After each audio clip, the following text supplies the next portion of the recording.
What's up, everyone? Welcome back to the Tokenicer TV podcast. Today, we've got a special guest with us. We've got CryptoLogicJohn. So he's pretty much all over crypto social media across YouTube, Twitter, TikTok, Instagram. You guys have probably seen him around. And I was actually on his side of the podcast just a couple weeks ago. So it's great to have you on, John. Hey, what's up, brother? Thank you for having me on. I feel honored to be on here. I know we did our podcast like a couple weeks ago. It went really well. Yeah, I was really happy with how that went. I felt like it was a really nice laid back conversation about just overall like zooming out the whole crypto space, but then also having parts where we zoomed in on certain projects and what's going on right now. Yeah, I think we covered like a lot of LCX. I think a little bit of XRP. Monty and the one thing the one thing that I really liked the most, like that I remember the most, was how we like assumed that you know, on the website that hidden figure was Brian Armstrong, and then you like did a post on Twitter where you put the pictures up as it literally looks just like him, and that's what you were saying on the podcast. It's so funny. Yeah, I don't know, like it has to be him. Like, it has to be him. Yeah, just you know, it really lines up, and those transactions that we dug up and I put in that, like talk about that seems to line up. That seems to connect another set of dots to this overall mystery we've got going on. And he replied to you. That's the crazy thing. I said it in the little LCX group chat we have. He replied to it. Yeah, Monty replied back, and he was like, could be, or seems like Coinbase wallets. Yeah, it's like he's like, was he being like sarcastic, or was he being like not sarcastic, but like kind of like hinting at something? Well, I think there's a lot of things around what he can and can't say, being someone of that level, and that might be his little response at saying like, yeah, this isn't just like, you know, regular behavior. This is probably Coinbase, but he can't say like this is Coinbase. Yeah, and like, so what happened with that? Like how did you catch that? Like, you just went on a rabbit hole with that? Like, how did you even so get on a rabbit hole? What happened was someone in the quant community, Hungarian Horntail, he dug up some strange transactions from Coinbase on Quant. And they were much pretty similar to these LCX ones, where there's multiple wallets that hold up like 5 to 10% of the total supply, and they do nothing but just sit there with only Quant and only Quant from Coinbase, no outflows or anything. So I was like, okay, well, Quant is one of those like institutional enterprise level coins listed on Coinbase, and it has these kind of weird transactions. I wonder if LCX has any. So one day when I was I can't remember what I was doing, but I was just like clicking around, and I went on Etherscan, looked up LCX, looked at the largest wallets, and I noticed from place number 11 to I think like 18 or something, these wallets all held the same amount of LCX. So I was just like, what the heck? That is really weird. So then I started digging more, and then I found pretty much like those transactions where they were constantly repeating to multiple wallets. And then that's where I kind of found all these wallets that held nothing but LCX, and I was just like, okay, like something bigger is going on here.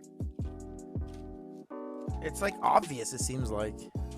Well, yeah, it is, and it's just like there's only so much they can really say, right? Yeah, the way you pinpointed out, where it was like, I think it was 6 million, right? And then like no more than 3 times in a row, and then that break was like 1 million or 1.2 or 1.8 or something like that, right? Yeah, so it goes to 2 million or 2.148 million, and then that usually repeats 2 to 3 times, but it never repeats anymore, because usually a 1.48 million comes in to stop it. So that was, there's just like some really weird patterns in there that you see. And to think all that was done in the span of like 29 seconds. Yeah. has to be something. It has to be like an exchange. It has to be something massive like that can move that amount of liquidity like that. You know what I mean? Not like a regular person. You know what I mean? And that's why I also was thinking, I'm like, when LCX got listed onto Coinbase last year, and everyone was freaking out, like, whoa, we were all anticipating it, because I remember we on the CryptoLogic podcast, we made a video. We predicted, like, okay, it looks like LCX, we predict that it's going to be on Coinbase. We saw something. It was like on Twitter that we saw. I got to go back to the video and watch it again. I forgot what it was. And it happened. And I'm like, yo, like, that's another exchange, listing another exchange token. You know what I mean? It's like something big brewing there. Like there's a partnership coming soon or something like that. And it's like when you get on Coinbase, it's like you kind of made it to the promised land. You know what I mean? In the US at least. Yeah, Coinbase is really it really kind of solidifies you, aside from like some of the meme tokens like Bullish. Yeah. And I was gonna ask you, was Luna ever on Coinbase while it was on the top 10? It was never on Coinbase. I actually don't know about that. I don't think it was. And that's why, that's why I'm thinking, like, look at that. Like, see, like, I know Luna, what happened. Some people think it's a rug pull. Some people think it was an attack or whatever the case may be, right? Whether it was malicious or not, it wasn't ever on Coinbase, and it was a top 10 token. Yeah. Now we don't know if it was actually on Coinbase or not, right? I can't confirm at least. Let me double. I think the Wrap Luna was on there, but then there's. I think if Wrap Luna was, then regular Luna should be on there too. Like that wouldn't be very logical. Yeah, that's true. Huh? But while we're kind of on the topics of Coinbase supposedly being legit and everything, have you seen the class action lawsuit regarding Coinbase? That my guess is the shots of it sticking are slim to none, but there's quite a couple interesting points on there. Where? There's a little class action lawsuit against Coinbase for it's some really stupid stuff. Like it's this person who sued. They're suing Coinbase because they lost money on trades, essentially. Oh, I think I heard about that. Yeah, you heard about that. So they quoted all the tokens they lost money on, and they pretty much listed everything on They listed everything on Coinbase besides Bitcoin and ETH. Like they even listed Quant, which is weird because Quant's actually like registered as a utility token, right? Yes. So that was weird, but they didn't list Bitcoin or ETH. They didn't list LCX either. I pulled it up right here. It says a group of California investors say Coinbase cost them untold millions. What? Is that it? Is that the article? Yeah, most likely. Do you remember when it was from? May 13th. This one was May 13th, 2022. So just like 10 days ago. This one was like a couple months ago, I think, but it might be the same one. Or maybe like an update. Maybe, yeah. But yeah, not too much to it. I just thought it was kind of interesting that LCX wasn't put in that group. Yeah. And also, I read here, it says crypto exchanges are delisting Terra tokens after meltdown. Binance, OKX, and Coinbase were investors in Terra blockchain. Okay, yeah, I wouldn't be surprised if Coinbase had a stake in like Coinbase, their investment arm, Coinbase Ventures. They probably had a stake in Terra. Man, that's crazy because I saw a video on TikTok the other day. I wish I could just like pull it up right now, but this guy made a video saying what happened in like 2018. There was like a big meltdown of a token that caused the bear market, but I forgot what token it was. BitConnect? BitConnect. Yeah. Prior to that, there was another one in like 2013, I would say. I think it was 2013. There was another token that same thing happened again. And then he like correlated to like inflation. Inflation was right. It was before the crash. There was inflation was not as bad, and then it got worse. It's like he pinpointed 3 things to match what happened to us in the last month, and it was very interesting because I'm like, what? I'm like, is it like it's a coincidence or you know what I mean? Like, and then like last year, And it happens every time after halving, right? After a Bitcoin halving, we go through a little pump, and then we have a little bear market, and then once the halving happens again, then we have a bull run. Yeah, that's kind of how the cycles have been going. Yeah. I think like eventually that like I think initially it did make sense because you're literally having the amount of supply coming out. So if demand stays the same, logically price should increase, right? Yeah, just basic supply and demand. Yeah. So I think in the end that's or like in the future that's gonna have less and less of an effect as like less Bitcoin overall just gets produced because it's been halved so many times, and so much of the Bitcoin supply is already out by now anyways, right? Yeah. And do you know I'm gonna pull it up right now. I remember someone saying like not someone, but like I read somewhere like when the final Bitcoin will be mined. It's like a long time. 2140. Yeah. I'm like, there's only like 2 million left or 3 million left. Yeah, but the if halvings it's like halving and halving, right? It's just like there's like it's crazy. There's gonna be like less than 1 Bitcoin mine per day, and it's just gonna be like a huge grind. I think that when that time comes, I don't know which, like, would that be like 2030, 2035? Like, Bitcoin is like inevitably going to be like more valuable than what it is today. It's like there's no way that you could see Bitcoin just going lower or staying the same as it is. It's only gonna go up in value. Like, what do you think about that? It's like inevitable, isn't it? Well, I have some pretty interesting thoughts about Bitcoin, honestly. So I get the whole narrative of it that it's like digital gold, it's a store of value and everything. And it's like limited supply of 21 million and the whole story of Satoshi Nakamoto, all that stuff, right? Yeah. If you take all that away, what really is Bitcoin like as its like core protocol? Like, what does it do that these other networks don't?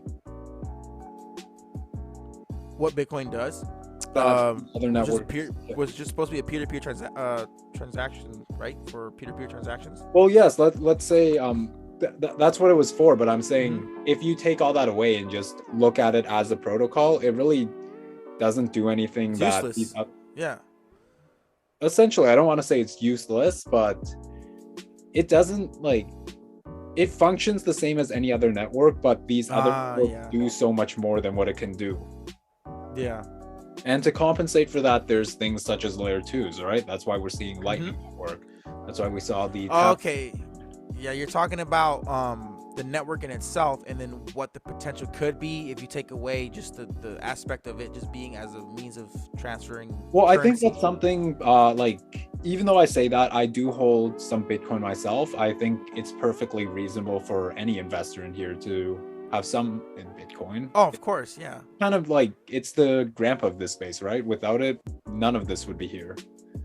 Yeah, and it's like, I don't know how to explain it, but Bitcoin is like, it'll never go away because it's the one token that most of the people that are going into crypto, or the wealthiest people, they're gonna look at Bitcoin as the safest investment for them until there's regulation and these altcoins. I feel like we need to purge first, like the altcoin purge, and which ones are going to be the Googles, Microsofts, you know, the YouTubes, etc. Like which ones are Yahoos, which ones are going to be the ones that survive. I feel like the wealthiest people are coming in. They're going to look at Bitcoin, Ethereum, possibly Solana, even though I don't like it. It can't scale. Maybe ADA. Yeah, just the big ones, Avalanche. Right? Yeah, and then like where else would they put their money? Maybe FTX, right? Well, like, here's the thing: there's two sides to adoption, right? You have that kind of institutional investment adoption where hedge funds and pension funds are allocating capital to the crypto ecosystem and like buying up Bitcoin, buying up ETH, and you see the capital flowing, right? But then you also have this other side of adoption that we see at like LCX where you can pay them as a service to tokenize your things onto the exchange as a security token.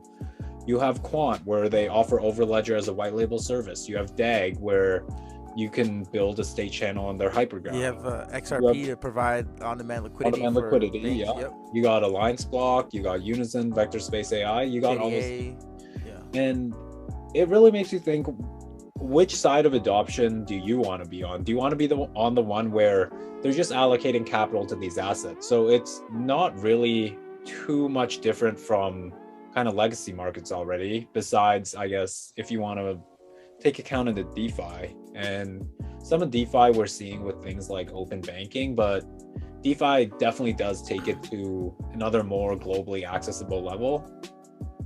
Or do you want to be on the side of the adoption where things are actually being used? Like, people are going to be accumulating LCX to actually use it. They'll accumulate quant to actually use it. They'll need DAG to use the hypergraph, etc. There's a use case. That's the use case. That's what was one of the things that I was speaking about on older podcasts. Is the token itself is being utilized. You're not just buying the token and holding it. That's the difference between someone buying like Dogecoin or SHIB or whatever. You're just buying it and just holding it and waiting for more people to buy it to increase the value of it. Whereas these tokens, when you buy them, there's a use case that you're using it, just like Ethereum, right? Ethereum is the simplest way to showcase somebody, hey, when you buy this token, you can utilize this token. You can stake it. You can go buy NFTs with it. You can use it via the dApps and smart contracts and everything. Like, you could use it within the ecosystem. Yeah, right? You don't just have to buy and hold it, like, which you can, but you can actually go ahead and put it to work, basically. Yeah, I think the one, I guess the one sort of issue with Ethereum is just like its scalability issues. Yeah. That makes it a kind of large barrier entry gap for a lot of people. Yep. Like, I think getting into DeFi is probably hard enough just learning around. But when you're seeing gas fees of like $40 to even stake your coins, like, that's a little would make me want to reconsider for sure.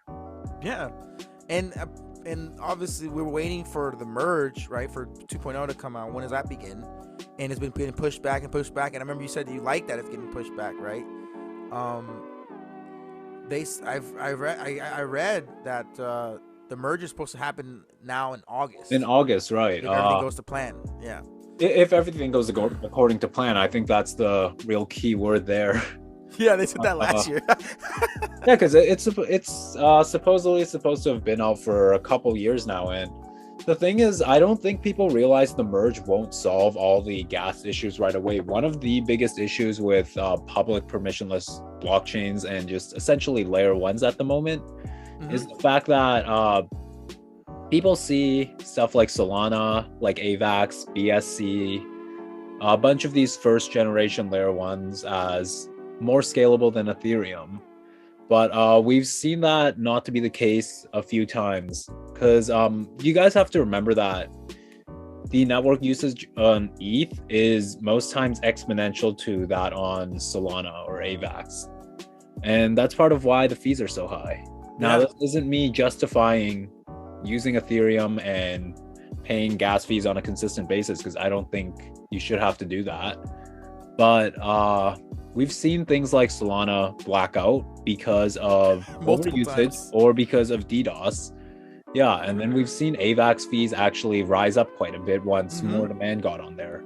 ESC, same thing. So that just kind of shows like ETH isn't the problem in itself, really. It's kind of the scalability over all of these first gen layer ones. The technology, technology, and it'll take time. Whether they choose to adapt or not will kind of be that factor to see if they survive or not, right? Because eventually there's probably going to be better technologies out there that we can't even think of what they might do yet.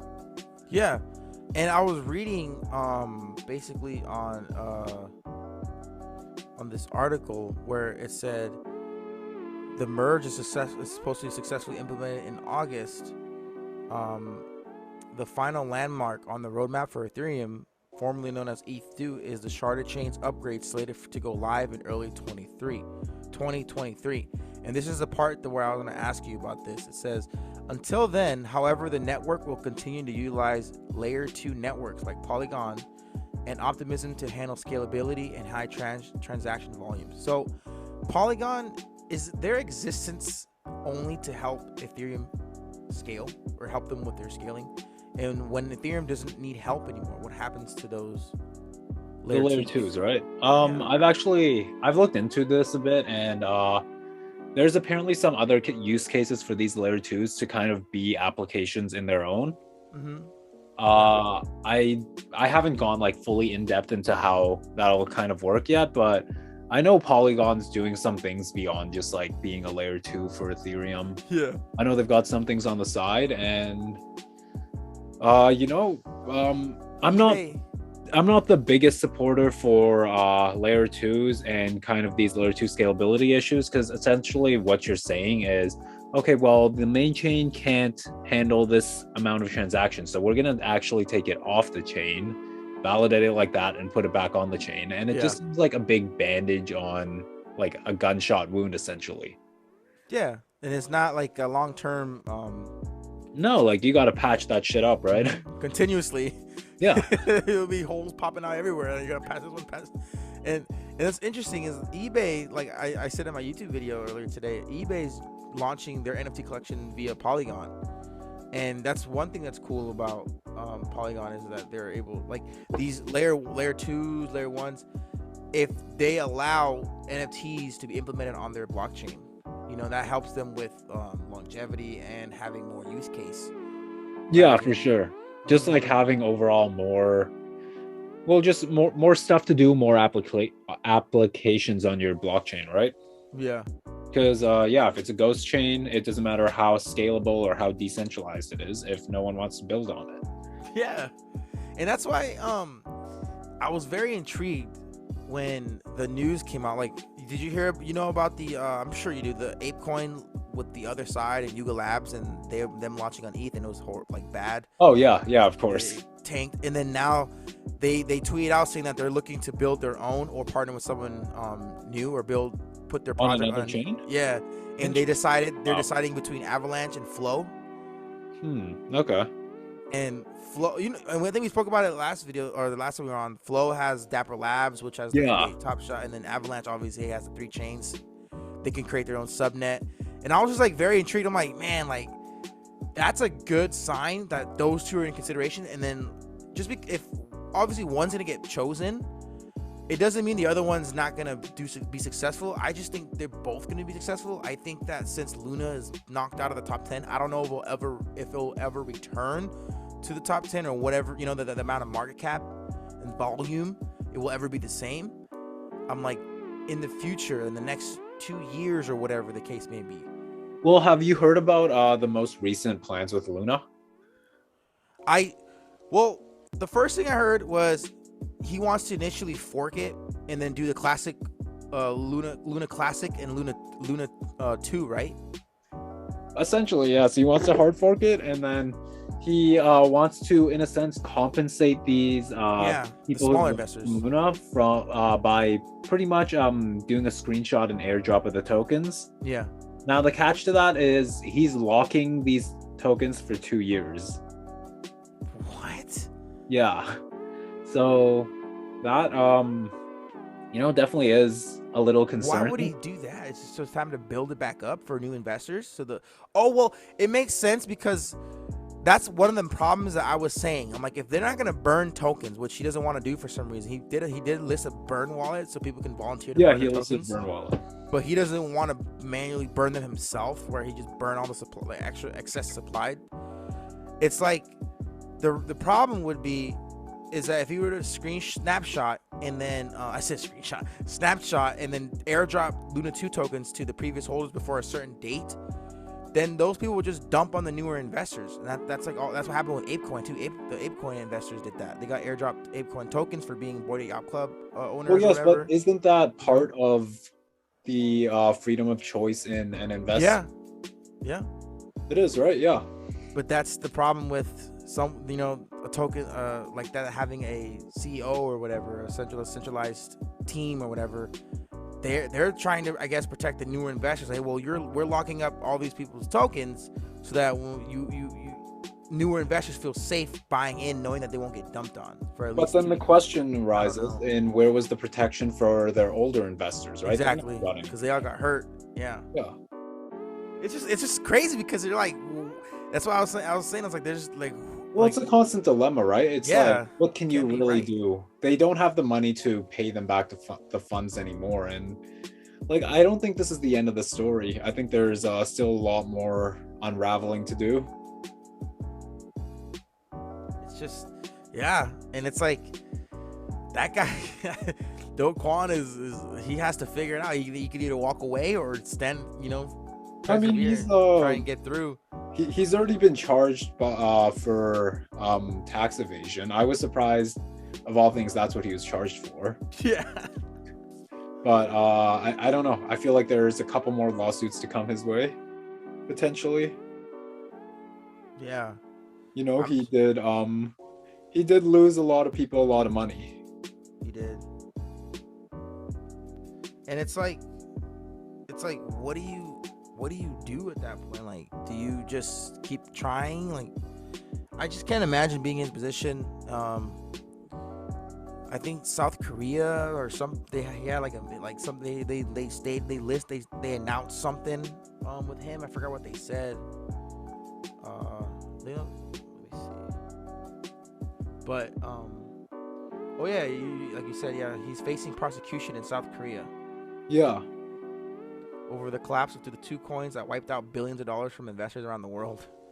Like, it's just crazy. It's just crazy. It is. He really went from hero to zero in the span of 2 days, essentially. Like, and then like they're calling him the trash talker. He was just so cocky and confident. Yeah. He did have a bit of an ego. Yeah, it was very eerily similar to Time. What happened with Time, kind of like Danielle was just talking and like that beef with Trader Joe, and then switching over to Phantom, and then Phantom ended up crashing too. Like, it was like back to back to back to back. It seemed like Phantom or Time, and then Phantom, and then Luna, and then the whole market. I think there was a bit of a time gap in between, right? Like a little bit, yeah. Yeah, between Phantom and what happened now. I think like what happened in Phantom was still back in 2021. Was it really? Yeah, I think so. When the CEO left or the developer left, what's his name? I forgot his name. I forgot what his name was. Yeah, I can't remember either. But Phantom CEO. I don't think it was Andrew Cronier, I think. Yeah, Andre Cron. Let's see. There's a new Michael Kong's a new one, I think. Oh, this was in March 2022. Okay, never mind. So yeah, that's just a couple months. Yeah. Months. But that didn't crash the market that much, right? That didn't really crash the markets at all, really. Because it wasn't a top 10. The biggest reason why this crashed the markets was because UST lost its peg. A large part of its peg came from them buying a bunch of Bitcoin. So they actually dumped 80,000 Bitcoin straight on the markets. Now, what I'm really impressed by is kind of how strong we held the line. Like, we did go down to 26K, but when you're dumping 80,000 Bitcoin in the span of like 2 days, like, I think Bitcoin held the line relatively well. I don't think we're fully safe out of the woods yet. But go lower. I personally believe we could see lower prices. Yeah.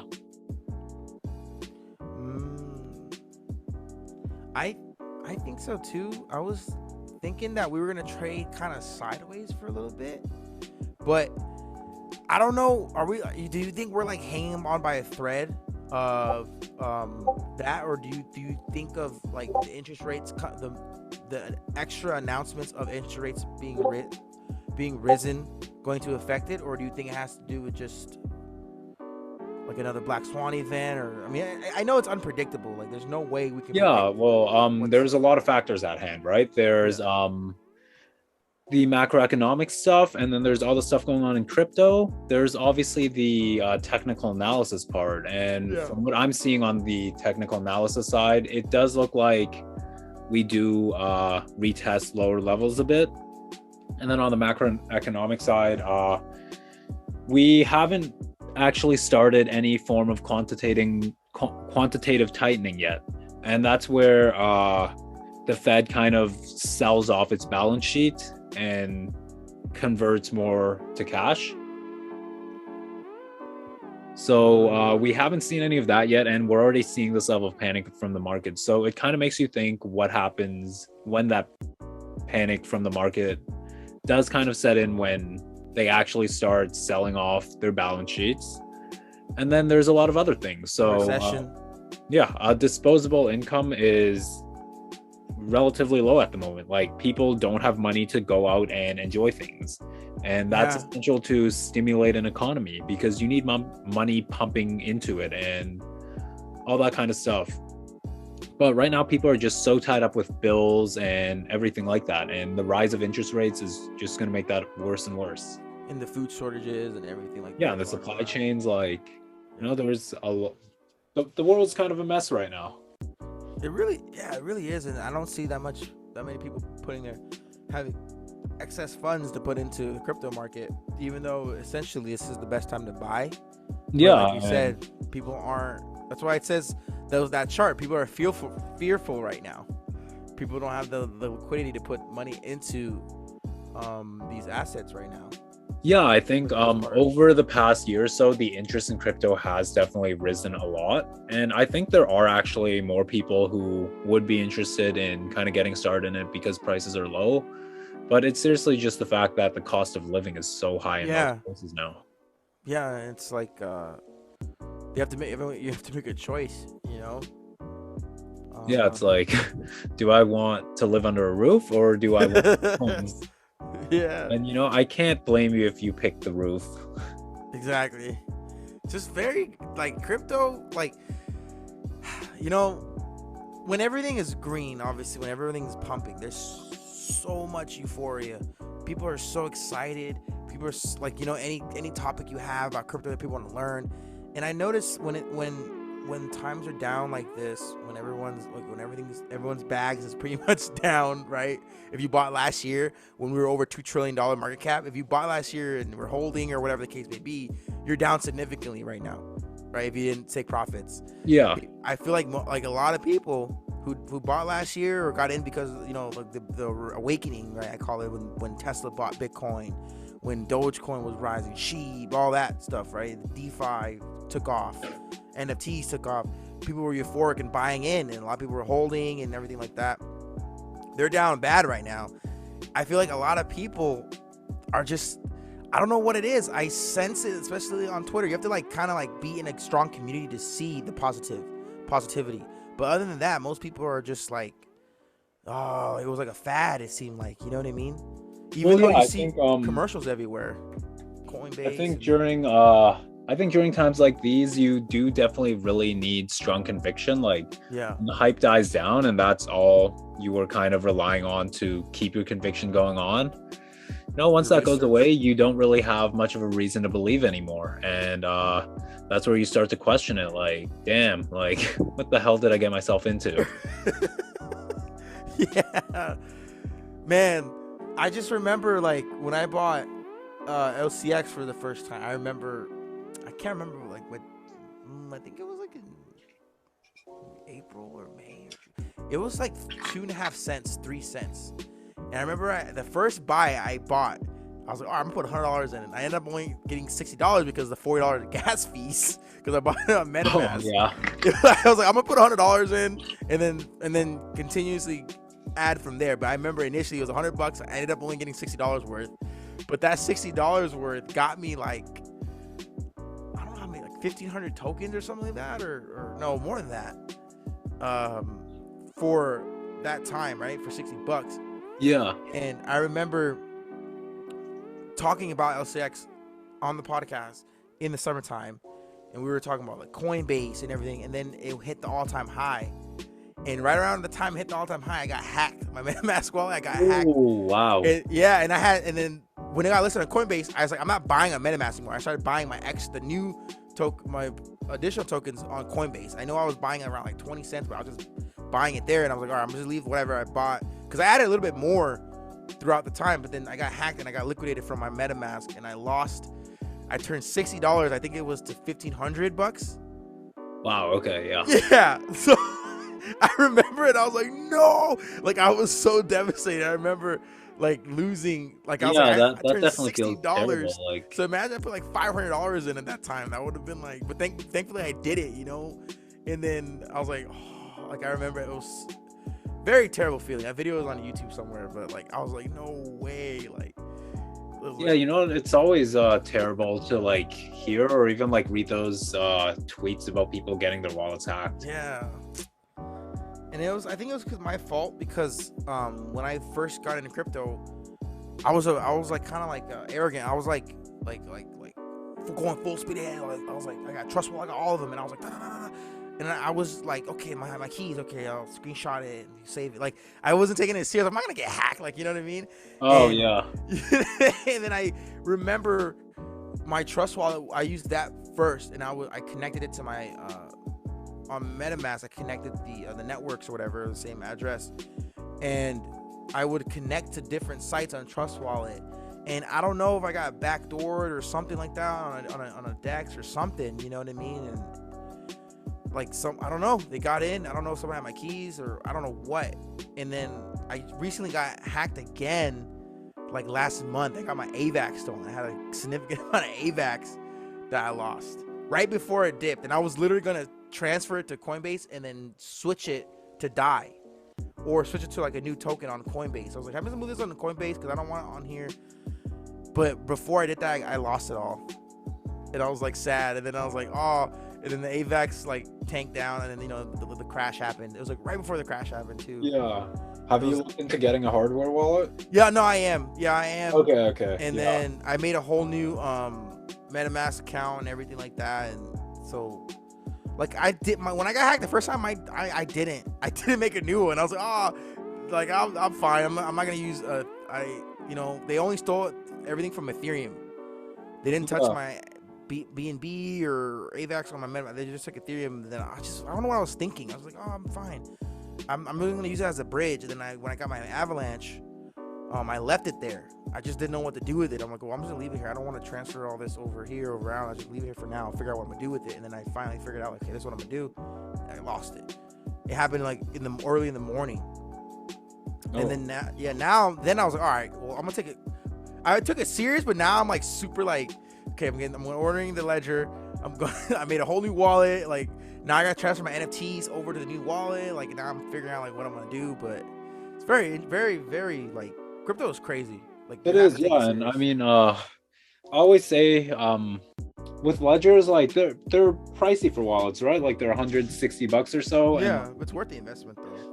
It is, because if you're supposedly keeping generational wealth in a wallet, you might as well keep it safe, right? That $80 to $160 is gonna be worth it when you see Quant at, I don't know, $10,000 and LCX at $100, and then you're like, oh wow, I remember holding a bunch of these. I'm gonna go sell some now and like buy a house. You log into your MetaMask and it turns out you were hacked 3 years ago. Oh, I can't even imagine that. Yeah, that would hurt. Oh, like that's so true. Like, if you have that significant amount, if you're not like day trading it, or if you're like you know what I mean? Like, if you have, let's say you had a lot of money, right? Or one of your tokens hit. Let's say you had like 100,000 XRP. The lawsuit ends. XRP hits all-time high again, $3, right? You made $300,000 or something. You're like, all right, well, like, what are you gonna do? Are you just gonna leave it on there? You know what I mean? There's no, you gotta move it somewhere. Like, and then like if you're gonna buy new tokens, so like, yeah, so if you had like 100,000 XRP and it hits the all-time high again, right? $3.46 or whatever, and you made $346,000. It's like, you're not just gonna want to leave it on a network like where it's public, in a sense, where everyone can see what you're doing, on a MetaMask or on a centralized exchange, right? You're gonna want to take some profits and move it to a hardware wallet where you are basically in control of it, right? I mean, that's a lot of money to just leave out there. You know what I mean? Like, I don't know how to explain it thoroughly, but like you said imagine like just waiting for a token. You're holding a token on the MetaMask, and then 3 years later it hits like new all-time highs, like 10 times the all-time high. You're like, oh, now I'm gonna go take some profits, and you were hacked like 2 years ago. Like, so like, it's like, if you have that amount of tokens, you don't want to leave it on like out there, you know? No, you don't. And like, I think a really simple way to think about it is, like, I use soft wallets all the time for like small stuff I do in DeFi and everything. Right? Yeah, and like, just like small amounts though. And it's like, okay, so think of a hot wallet like your pocket. So if you put $50, $10 or something in cash in your pockets, okay, that's cool. But you likely wouldn't be putting $1,000 in cash just in your pockets. Exactly. Every day. You would get a wallet for that. Yeah. Hot wallets I can kind of get because they are kind of a free sense of security that where if you get a hardware wallet, you do have to pay for. But I always say security and being able to sleep at night is priceless. Exactly. And it's like I would just have a little like now like amount on your hot wallet or exchange or whatever the case may be, enough to do trades to buy, you know what I'm saying, to transactions. But if you're gonna just hodl, you don't want to hodl, you know what I mean, leave all your money on the exchange or on that hot wallet. You want to put it in storage. It's like putting it in the safest way possible. Yeah, you put it in it's like putting it in a safe. Like if you're gonna be moving the money around and making trades and switching to different networks, like okay, I'm gonna buy this token, but then okay, I need Avalanche. Oh, but I want to buy this token on Polygon, or I want to buy some Quant. Okay, like, and you're just moving things around and stuff like that, buying NFTs, stuff like that. Then that makes sense to have a certain amount. But like if you're buying tokens and you're like, hey, I have like 50 Quant or 100 Quant or 200 Quant, and you're not gonna do anything with it and just waiting for it to get utilized fully. Why would you want it somewhere? Yeah, why would public? You want add extra risk to it, right? Yeah, just put in the safe. Yeah, it's like if you're investing like 5,000-10,000 into a token, it'd be ridiculous not to essentially put in an extra $100 for security on tokens. So true. It's it baffles me a little. It really can't just be really that simple. Like, you know what I mean? That's what crypto really is, and that's like one of my dilemmas of like getting someone that has like talking to someone that has no idea about the potential of crypto, just knowing that okay, well, it's something that's gonna make me money, right? That's like their base thought, and you're like, hey man, there's like so much more to it in regards of what this can be and what can happen to you, right? Like there's so much. Like, you can get hacked, you can get rugged, you can get invest into a token that gets sued and just gets wiped out. Like there's so many things that can happen that we're just learning as we go right now, right? We're just learning as we go, and you can look up history, but we're heading into uncharted territory. Like Luna, so no one really could have predicted what could have happened other than the people that just hate on things. It's a Ponzi. You know what I mean? Yeah. Like, but it was doing fine for 2 years. It made people millions. It did, yeah. You know? But essentially the way it failed was just like it was a coordinated attack against it, supposedly, right? And you could argue that's wrong place, wrong time, wrong situation. But at the end of the day, I think a strong protocol, and if you're trying to build infrastructure in the space, because that's what everyone's still trying to do, right? We're still early. We're still trying to build that foundation. You can't be just attacked by a set of coordinators and fall that hard. Exactly. Yep. And just wipe out. Just basically get flushed down the toilet. And hope that they can salvage you when they catch you in the sewers. You know what I mean? They can catch what's left. And it's like, I had comments where I was explaining what happened to Luna on TikTok, and people were commenting saying it wasn't an attack. It was a Ponzi scheme the whole time. I try to tell people, like, there's those people that think that or they knew. It's like I feel like it's the people that only want to invest in the Bitcoin and Ethereum. They don't like other alts. Well, I think there were certain points in Luna's ecosystem, for example, Anchor Protocol, where I'm not fully sure as to how it exactly worked.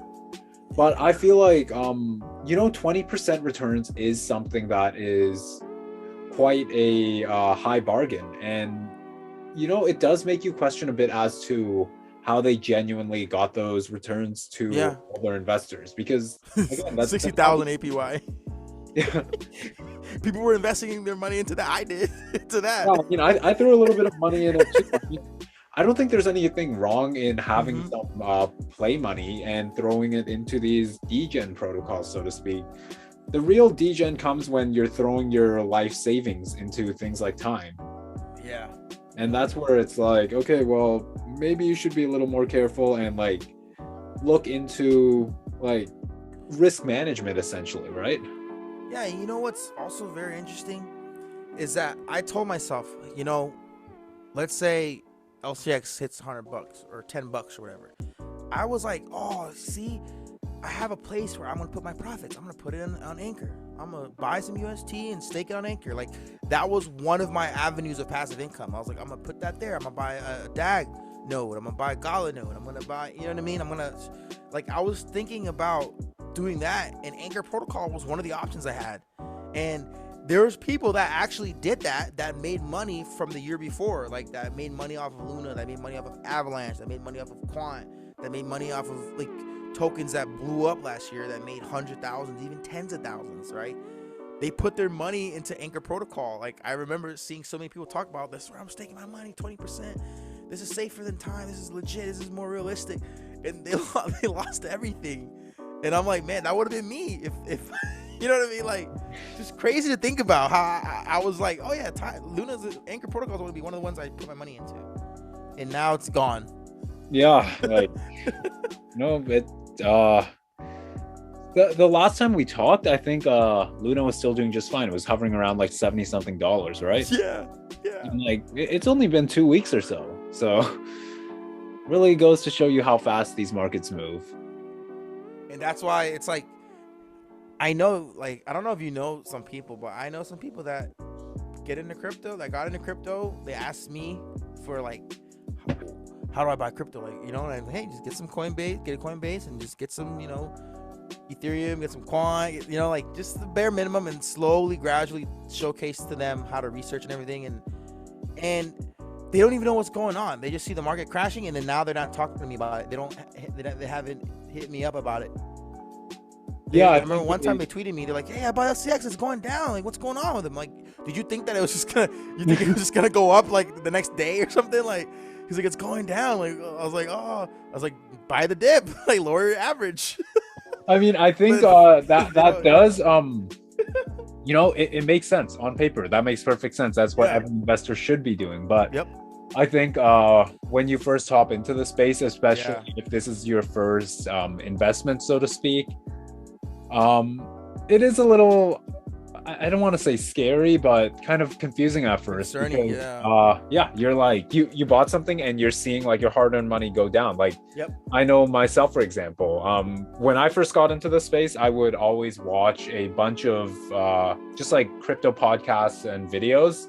And a lot of it was like technical analysis and market updates. And this was like really early on. The moment someone said, I think we're gonna see lower prices, I think we're gonna see a stop, I'd just like kind of be like, do I really want to watch this guy anymore? Yeah. And then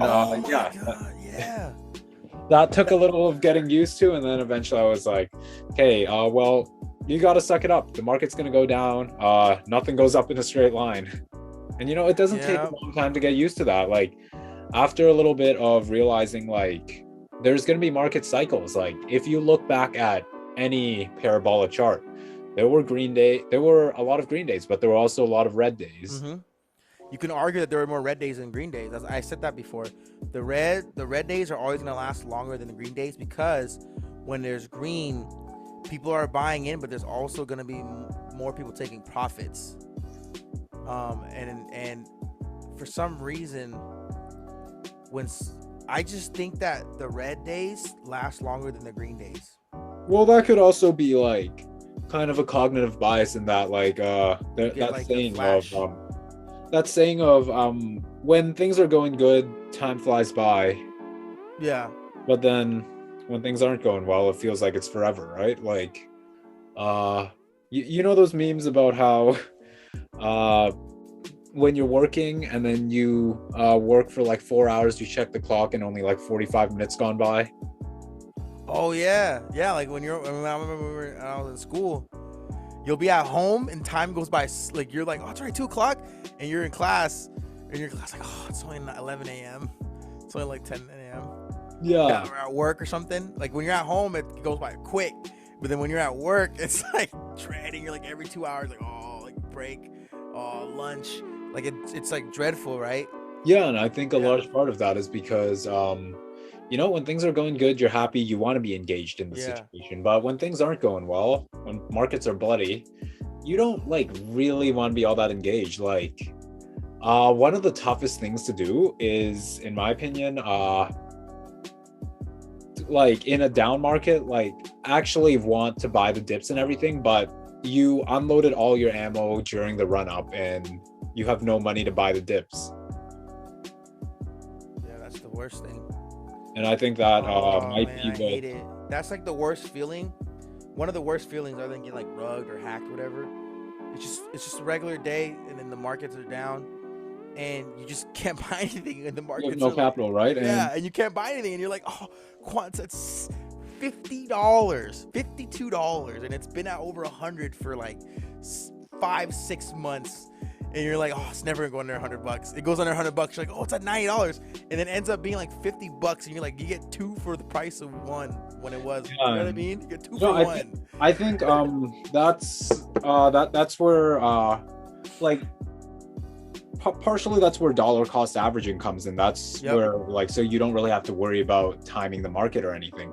But I think if you want to like take that up to another level, that's where like you kind of need to learn things like technical analysis and learning like market cycles and all that kind of side of the market. Because investing into stables too. And always having stables, because what I learned from some previous run-ups is just pretty much always have some dry powder on the side. Yeah, that's a very positive thing to say, and something that I learned too is if you're dollar cost averaging into some tokens every week, it's also nice to be able to, whenever you have extra money or capital, or at least dollar cost average into a stable, $25 a week, $50 a month, or whatever the case may be, just to load up on stables, even though it's not going anywhere. Just load up on it, and then when an opportunity like this comes up, you have like, oh man, the past 2 months I've been putting $25 a weekend. Now I have like $500, $600 or something, or $1,000, whatever the case, depending on how much you put in. I can buy these dips on top of what I was dollar cost averaging the whole time. You know what I mean? Like, there's like so many ways to figure out your investment strategy depending on how much you make, or how many side hustles you can come up with, or you know what I mean, like what you can sell. Like there's ways to do it. You just gotta figure out what works best for you. I assume, like, you know, for me, like, I just kind of do what I can, you know, in regards to like if I have to go out on DoorDash or Instacart, whatever, bring in an extra $100-$200 a week or whatever the case may be. You know what I mean? Yeah, it's just that extra hustle, right? I really respect that, and you know, I'm kind of doing the same thing, just always trying to make that extra buck to throw because I love the space, man. Yeah, me too. And it's like just like relative to all the markets out there, I say this a lot, but just you know, when you look at legacy markets, a lot of these are companies that are established out there, like Coca-Cola, IBM, those kind of giants, right? Yeah. And the truth really is just, how much do these industrial companies have left to grow? Like, what can Coca-Cola really do at this point that really sets them apart from where they are now, relative to how much more the crypto markets can grow in the next 5 to 10 years? Exactly. And how much can they grow, and how much can they innovate on top of mass adoption, right? In regards of like what their potential can be. And right now, to be honest, we're in a truly speculative market. We're kind of investing on the potential of most of these tokens, or pretty much, if not all of them, I would say, in a sense of hoping that their utility gets utilized and they're functional and they're not going to be wiped out by regulation or another or get basically like monopolized, right? Yeah, essentially. And you know, there's been some evidence of some showing more adoption and acceptance than some. Mm-hmm. But at the end of the day, I think a lot of this is still just speculating and connecting these dots together and seeing where they might lead us. Yeah, and I like to think of it too as, I know you're in Canada, I'm in US, it's like worldwide, right? We can't just think about where our country is and what they're doing in regards to regulation. It's a worldwide thing. Crypto is worldwide. You know, like Quant is helping build within the Digital Pound Foundation. You know, that's just one area of the world. You know what I mean? And let's see what happens with the rest of the world. You got Australia, you got obviously the US, Canada, you got South America, you got Africa, you got Saudi Arabia, right? Dubai, like those areas, you know what I mean? Like Salvador, you know, like there's the world as a whole is going to be utilizing this technology. You know what I mean? It's not just a kind of like a US, Canada, or the main country type of thing, Europe, you know what I mean? It's the whole world that's going to be utilizing this technology. Yeah, it's like, I mean, the first time we've really seen something like this, a global asset class where pretty much anyone of any financial level can come in and participate in. That's the beautiful thing about it, that it excites me, because when we have the internet boom, everyone looked at it from the US based companies, right? It was just like, oh, the Microsoft, the Amazon, like everyone looked at it from the US base or Canada, you know what I mean? Like the Western worlds, right? The Western countries, where it was the prominent ones, I guess. When you went to the social app boom, social media, and even the automobile industry, right? How it was initially, it was like Ford, it was all American made, and then eventually now we have the German engineering, we have imports, and then you go to, I believe, like the app world. That was one of the first times where people started seeing changes across the globe, like Instagram, Facebook, right? The connectivity within social media. That was like one of the biggest catalysts of connectivity. Yeah, and I think one of the reasons for that is because that was one of the really first times where the power was really in the person's hands themselves rather than the resources. Because now all you really needed was a mobile or a device with internet connection. Yeah. And you could write software, you could create content, you could do whatever. And now money really brought a new level of power to the playing field. Yeah, and now money is an integral part of it. Like before then, if you were a social media influencer in Australia or a different part of the world, and you couldn't really, like, if I wanted you to pay for something, like I'd have to get your currency somehow. Like, oh, like I gotta send you the money this way. Like you have to go through these loopholes to get your money. Now I can just, oh, I want Avalanche, or I want to get paid in USDT. It's interoperable with. Well, no matter where you are, it's that token is that value. You get that value regardless of, oh, my money is worth less, or my money is worth more, whatever the case. You know what I mean? Like, I know it's not that big of a difference, but like the fact that the money is, in a sense, just parallel. It's one and the same. Yeah. When it comes to the currency, it's just one and the same, or however, you know what I mean? Like everyone has a chance. It's fair game. You know? As long as you have internet, you have a device that connects to the internet, it's fair game. Yeah, and I think that's like really the way it should be, where like anyone with a mobile device should be able to connect with just the economy now, because like essentially that's all gone digital, and all that's really left is to bring money there. Yep. I think the next one of the biggest catalysts is going to be play to earn games, and that's going to be a worldwide thing. For sure. People play games. They'll bring a whole new world of accessibility and just overall inclusivity. Yeah, like creativity too, because now, play to earn games doesn't just extend to the idea of playing a game and selling NFTs that you collect, but it also goes to those creative minds out there that have always wanted to create a video game, but haven't had the funds to build one out, because usually developing a game is very, very costly. Very. And then now there's a way to get like more seed funding, things like that. There's like so much opportunity in regards of how to get yourself established. And same thing, that's how I look at NFTs. NFTs are a way of someone having an idea, whether it's, obviously we want people to have good intentions. There's people with bad intentions. They promise all this stuff and then they don't fulfill their promise. There's actually some good actors out there that say, hey, well, version 1 is this. You get access to version 2, and then the money that I make from version 1, I can actually build out version 2, and then version 3, and then eventually get to the point where this thing's utility takes off. And there's a lot of NFTs that do that, and a lot of them are just JPEGs. But the technology opens up doors for people with money, with capital, to actually utilize it for good. And of course, there's going to be bad actors, but if we pay attention to the good actors, you know, there's a chance for everyone to succeed and make money and be happy in this space, because this is the new class for us to be involved in. You know, we've never seen anything like it, you know, where anyone can just get an internet connection, a phone, and be involved.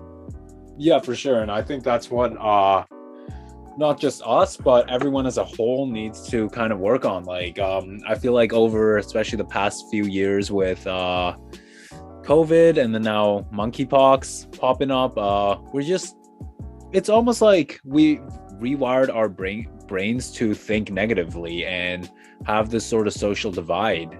And it's just not even just the past 2 years, but it seems like humans fear change. That's just kind of how it is. We get comfortable in a certain stage that we grow in and a certain setting, and when there's a big disruption or innovation, we don't like it because it's alien nature to us. It's mysterious. Yep, that's true. It's mysterious, and the potential is out there. Yeah, like we saw this with the internet. We saw this with telecommunications. I'm excited and I'm ready for it. Yeah, it all depends how you view it, right? Are you excited to watch the world change because it's not a very common occurrence? Or are you scared and not willing to pretty much learn and see kind of what these changes are and kind of learn how you can benefit from them, right? Learn how you can potentially profit from all this change. Like a lot of people lost a lot of money from the dot-com boom, yes, but a lot of people also made a lot of money. And that's not to discount people that lost money, but it's just like, it shows there's always two sides to the coin, right? Yep, there's always two sides to the coin. There's always good and bad, light and dark. And that's the thing where it's like we have the opportunity to be involved in this space. You know, it's better than not be paying attention and then 10 years go by and you feel like, oh, I could have bought this. Oh, I should have done this. Now you're just catching up. You're trying to catch up because it's going to be utilized in every part of our society. So we're taking the initiative. Whomever's listening to this right now is taking the initiative and being in this space early enough to where you will be the professor. You're teaching it before it becomes the curriculum, you know? Yeah, like I'm sure a lot of the people who studied the internet early in the day, they've probably got their level of knowledge is probably pretty up there by now. Yeah.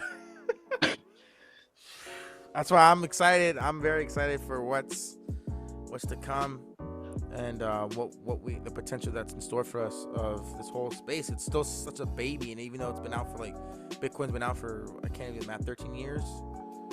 Yeah, about 12, 13 years now. 12, 13 years, yeah. That's crazy. Still young. Bitcoin's about to be a teenager. Yeah. Oh man. Yeah. But anyways, man, it was awesome having you on. Are there any leaving thoughts you'd like to just leave the guests off with? Yeah, this was great. You gotta come back on the CryptoLogic. I gotta come back on here again. It's awesome.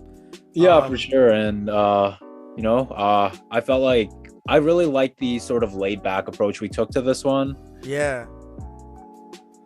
I'm just happy that this space allows for us to have something new to learn every day, something new to kind of like follow. Like I feel like I found some, I don't know. I know that a lot of people feel this way, and it's like hard to like explain it, but it's like this feeling of like I found something. You know what I mean? And though obviously if you're in it now, you know that there'll be gains to be made just by being in this space. But on top of that, there's the knowledge that you acquire. There's the discipline that you earn and trying to better yourself, because you have to practice discipline in regards to researching, understanding fundamentals, and then on top of that, meeting new people all around the world, wherever they are, speaking to them about things that you like that are similar, and knowing that you're in the small percentage of people that are actually paying attention to this, and so many people aren't. And you're like, we feel like there's a lot of people. If you go on Twitter and type in any token you want, there's hundreds and thousands of people. But compared to the masses of the world, we're such a small percentage of people that are actually paying attention to this. And seeing how in a year already, how there's Super Bowl commercials, there's commercials on every sporting event. Teams are wearing tokens. Stadiums are being named after exchanges like FTX Arena, Crypto.com Arena. Like, seeing that happen within a year of Elon Musk talking about Dogecoin and buying Bitcoin makes me excited, because like this is imagine 5 years from now, and you're doing what you're doing now, like how much work you're putting in now, how far it will take you just by being in this space. You know what I mean? That's like my thing that I'm very excited and grateful for, to be here in this moment, Yeah, for sure. You've got to really savor the moment sometimes and realize sort of just the bigger picture we're in, and kind of this greater community and overall ecosystem that we all play a small role in, and just slowly got to watch it grow over time. Yeah, that's it. Just watch the chart, just zoom out. Yeah. Not just the chart, right? But also just the number of users in the space. Exactly. Yep. Which is a small percentage. Yeah, I don't know. Based on charts and everything, it looks like it's just going to continue growing. Like, this thing is still growing like faster than the speed of the internet, and that was the fastest growth of technology we've ever seen. Yep. I think, I'm excited for the future. There's, we could go on and on. It's just I'm happy to be here, and I love like that we're one of the original. We'll be considered one of the originals to be talking about this space, and we can look back 10 years from now and hear this conversation of like, man, look at where we are now. We'll know, obviously, and we'll be in it in the future, and looking back like, man, we had no idea, but we had a feeling, but it's just crazy to me. Yeah, definitely. Just visionaries. Yeah, I'm just excited for that. But I'm like, 10 years from now, I'm like, man, like I thought I had an idea, but I had no idea. Yeah. Where we are now. Like, yeah, I think that's the way Raoul Pal puts it. It's no one has any idea what is going to happen or how big it's going to be, but it's going to be much bigger than anyone can imagine. Exactly. Yep. That's what I want to end on. That's beautiful. Yeah, I think that's a perfect way to end this off. Again, John, thanks a lot for coming on. Awesome talking with you, man. Oh man, I appreciate it. Thank you for having me on. I can't wait to hear this again. Listen to it. Yeah, for sure. All right, guys. Peace. Bye.